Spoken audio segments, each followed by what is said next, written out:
Boa tarde, pessoal! Estamos juntos novamente para mais um Espírita Pop. Que alegria estar com vocês. E hoje nós vamos falar sobre espiritismo e autoconhecimento. Como que o espiritismo pode nos ajudar a encontrar, a entender qual é a nossa verdadeira identidade. Depois da vinheta, a gente te espera para esse papo.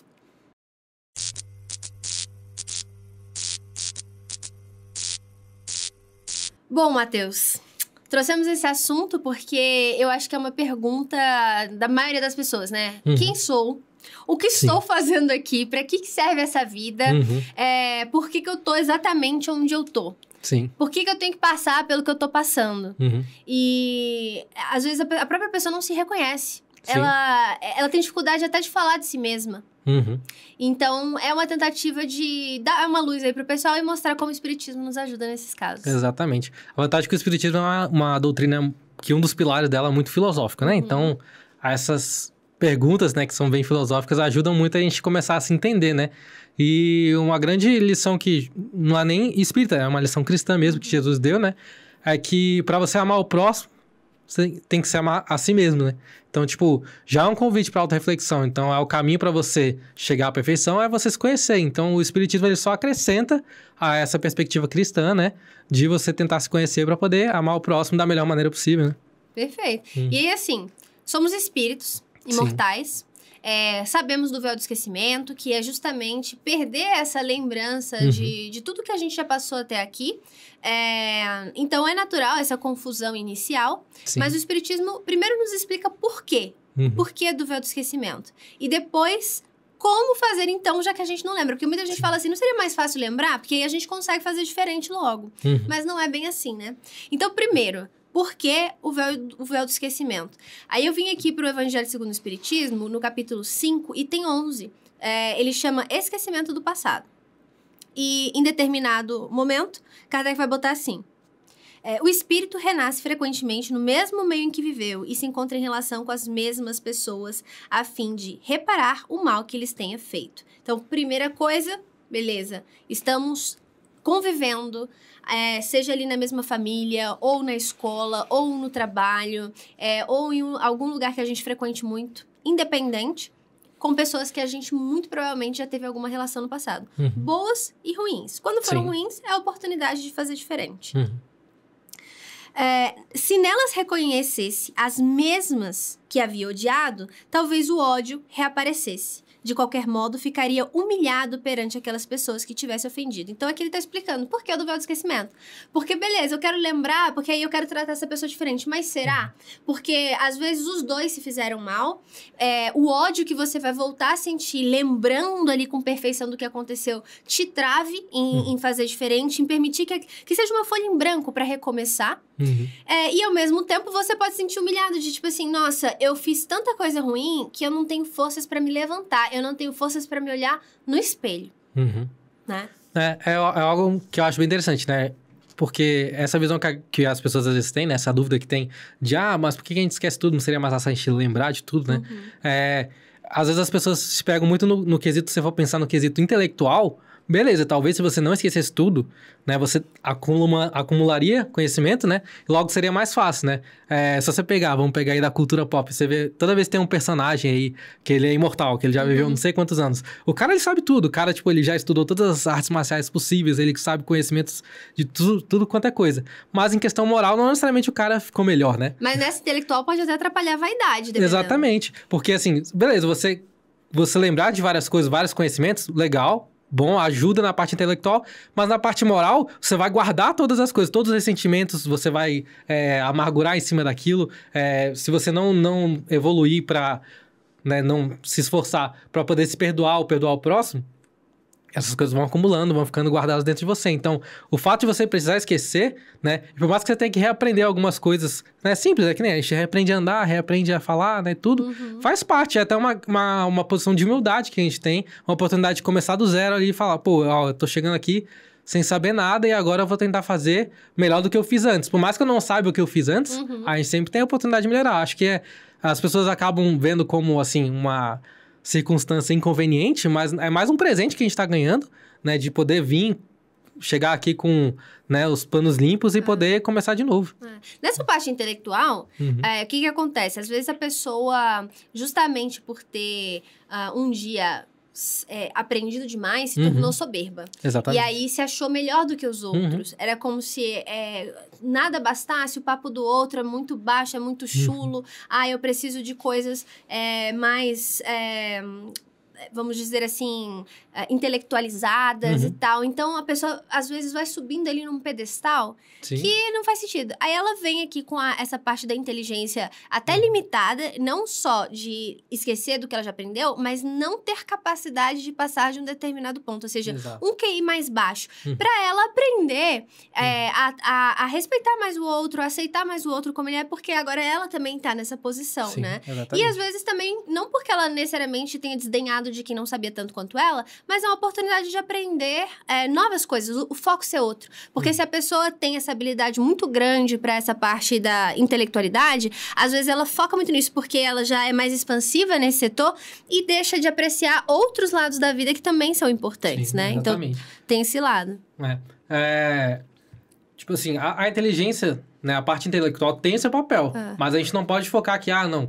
Quanto mais inteligente eu sou, logo melhor eu sou. Não as coisas são uma balança, né? Exato. Inclusive, o próprio Kardec coloca aqui no Livro dos Espíritos, na questão 780, ele coloca, né, vários tópicozinhos, mas ele também coloca aqui também, como o progresso intelectual pode conduzir ao progresso moral, né? Daí ele coloca, fazendo compreender o bem e o mal. O homem, então, pode escolher. O desenvolvimento ao livre-arbítrio segue o desenvolvimento da inteligência e aumenta a responsabilidade dos atos. Ou seja, não é só você adquirir conhecimento, é você adquirir conhecimento e você conseguir pesar, né, os conhecimentos e atuar sobre eles com responsabilidade. Exato. Se você só souber muito e usar esse conhecimento para fazer coisas hediondas, não adianta. Acabou que você adquiriu o conhecimento intelectual, mas o moral tá lá embaixo. Então, você tem que levar as duas coisas, né? O intelectual, ele serve para você começar a ter um peso. É uma coisa que é muito legal que eu vejo tem vários filmes, várias histórias que tem isso, né? Que as pessoas coloca, às vezes, uma frase assim, de que, se você tem a capacidade, se você tem a possibilidade de ajudar, então você tem a obrigação de ajudar, né? Então, assim, é algo que a inteligência serve para isso. Se você tem inteligência e capacidade para você fazer algo bom, então usa isso que você tem para fazer o bem.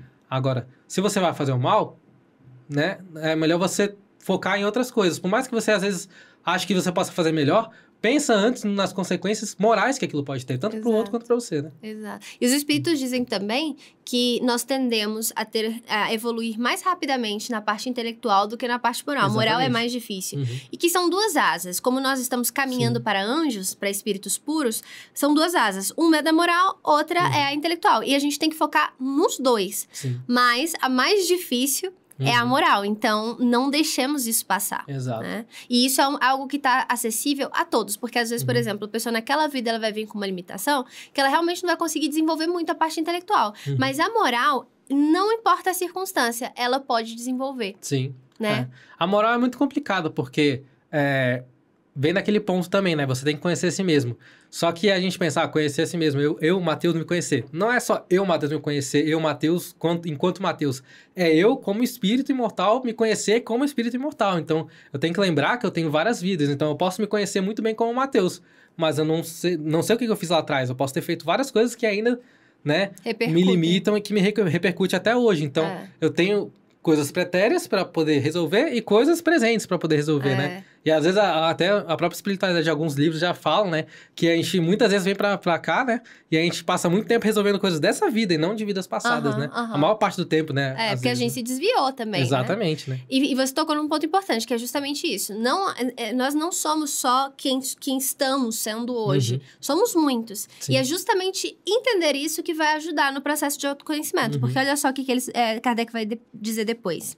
Deus nos deu, para nos melhorarmos, justamente o que necessitamos e nos é suficiente. Ou seja, se ele não permitiu que nós lembrássemos, é porque a gente não precisa e é porque mesmo sem lembrar, a gente já tem o suficiente. Aí ele explica a voz da consciência e as tendências instintivas.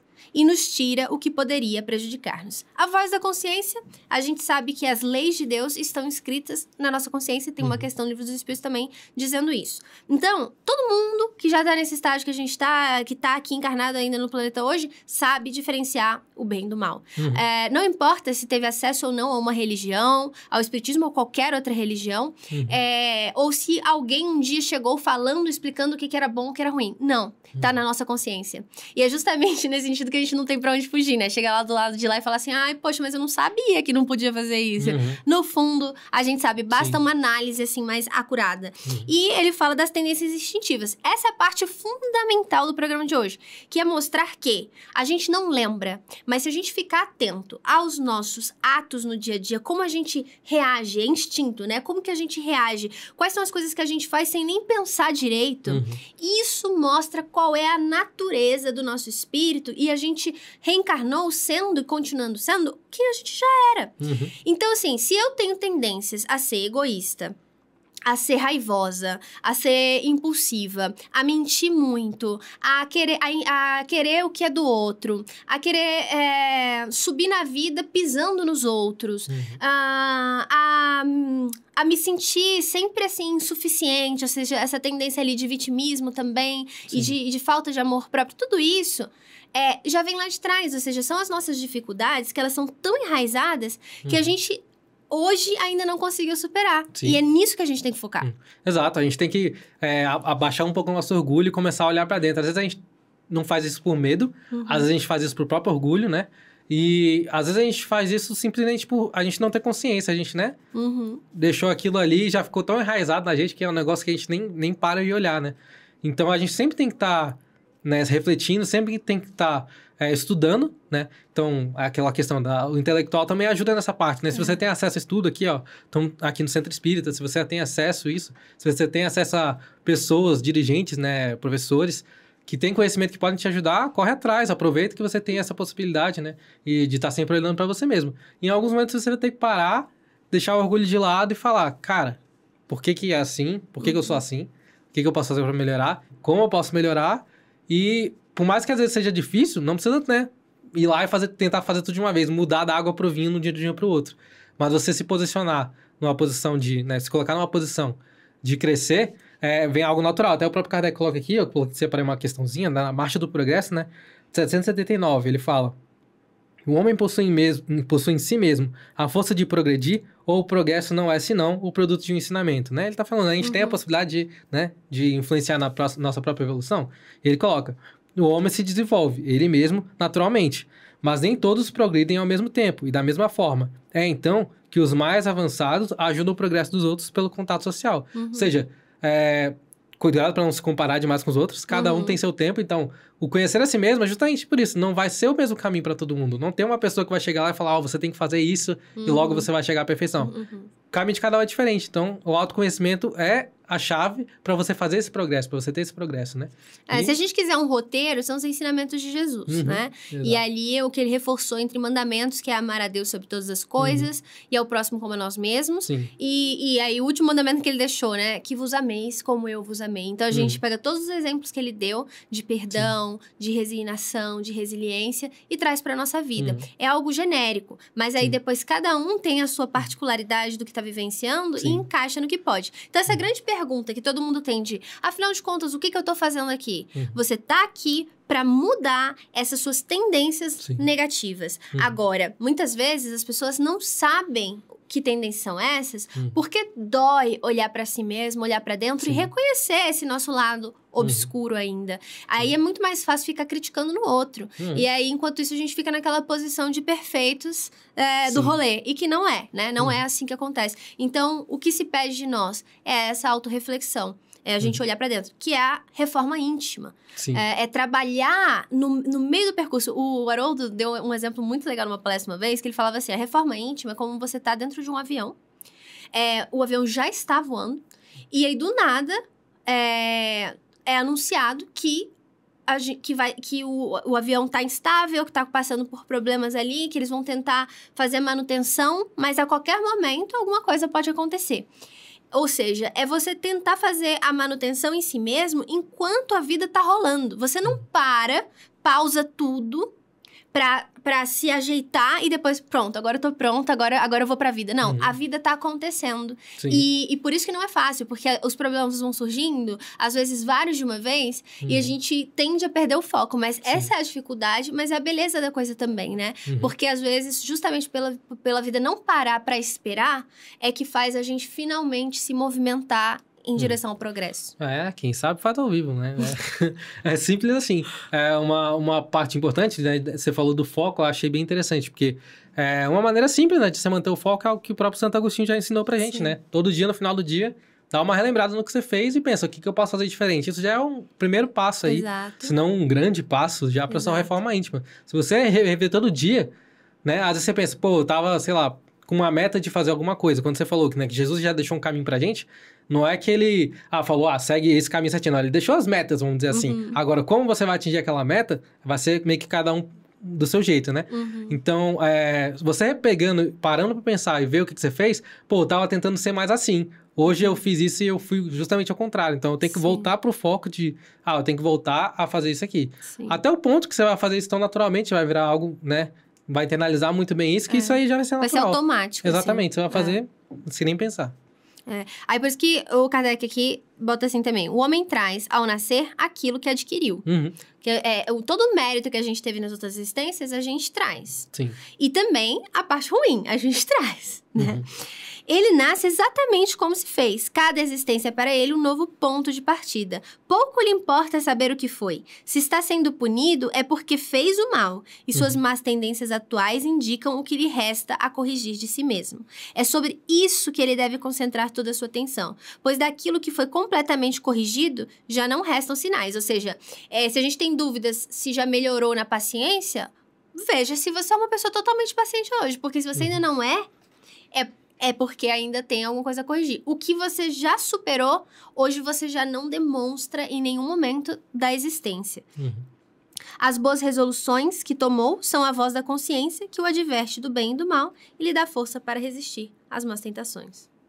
É muito importante isso, assim, de você se questionar, fazer esses questionamentos mesmo. Eu sou assim, eu não sou assim, né? Porque é só assim que você descobre, né? Sim. Às vezes você tá no seu dia a dia, você tá só reagindo e não agindo sobre essa sua reação. Você não pensando a respeito da sua reação, né? Aí está tão automático que a reflexão fica em segundo plano, né? Então, o refletindo no final do dia é importante. Mas tentar refletir durante o dia, enquanto as ações acontecem, também é fundamental. Se você só, vou fazer tudo do jeito que eu achar melhor e no final do dia eu vou pensar se eu tenho que mudar alguma coisa, não adianta muita coisa. No final do dia você sempre vai se perguntar a mesma coisa, mas vai continuar agindo da mesma maneira. Exatamente, né? Então... perfeito. Eu trouxe até um textinho aqui do Emmanuel que eu não vou ler inteiro, mas eu indico a leitura, que tá no livro Caminho, Verdade e Vida, psicografia do Chico, autoria do Emmanuel. O capítulo 14, Em Ti Mesmo. E ele vai botar uma passagenzinha de Paulo ali na carta aos Romanos, capítulo 14, versículo 22. Tens fé? Tenha em ti mesmo diante de Deus. E aí esse texto é sobre a importância da gente se amar e da gente confiar nos nossos potenciais, na nossa força, no quanto a gente é capaz. Porque se a gente não acreditar que a gente consegue, tudo pode colaborar ao nosso redor para que a gente atinja uma meta. Mas a gente não acredita, então a gente não se move, a gente não percebe todas essas oportunidades. Aí ele vai dizer assim... confiança de si mesma, poder relativo que lhes foi confiado, aumentando-o pelo próprio esforço. Então, nós já temos um poder, e é relativo porque o poder absoluto só Deus, e a gente pode ir aumentando esse poder se a gente se esforçar. Aí ele vai botar assim... Naturalmente, ninguém poderá viver na Terra sem confiar em alguém do seu círculo mais próximo, que foi aquilo que você até falou. Mas a afeição, o laço amigo, o calor das dedicações elevadas não podem excluir a confiança em si mesmo diante do Cristo. Na esfera de cada criatura, Deus pode tudo. Não dispensa, porém, a cooperação, a vontade e a confiança do Filho para realizar. Por que Emmanuel está dizendo isso aqui? Porque muita gente se pergunta assim, bom, se Deus é o Todo-Poderoso, se Ele pode fazer tudo, por que ele já não... conserta tudo que tá de errado no mundo, e por que ele já não faz todo mundo perfeito logo, né? E aí, sim, ele pode tudo, mas ele espera... foi uma decisão dele, de criador, de contar com a nossa cooperação, com a nossa vontade, ter essa confiança no seu filho de que ele vai realizar. Então, ele faz com que nós nos ajudemos uns aos outros. Nós somos as respostas das preces uns dos outros. E que é através desse trabalho de cooperação que a gente vai aprender a se amar, porque no final das contas, nós somos criados simples e ignorantes para aprendermos genuinamente o que é o amor e como é bom amar. Exatamente. É o ponto final, né? A gente começou falando sobre o amor, né? Sobre que foi deixado esse caminho pra gente. E terminando assim, né? O amor é o ponto final. E quando você, né, trabalha em si mesmo, né? Você tá se amando também. Então, é isso. É trabalhar a si mesmo até o ponto que você vai se amar tanto que amar o próximo já não é mais uma dificuldade. Porque você sabe exatamente o que você tem que fazer. Você vai fazer a mesma coisa que você faz com você mesmo. Perfeito. E é isso, pessoal. A gente espera que vocês tenham gostado do programa de hoje. Não deixem de deixar um comentário aí, um like, se inscrever no canal. Vocês ajudam muito na divulgação, a espalhar essa mensagem para mais corações. E coloquem nos comentários sugestões de temas que vocês gostariam de ver por aqui, tá bom? E a gente se vê numa próxima semana. Até lá!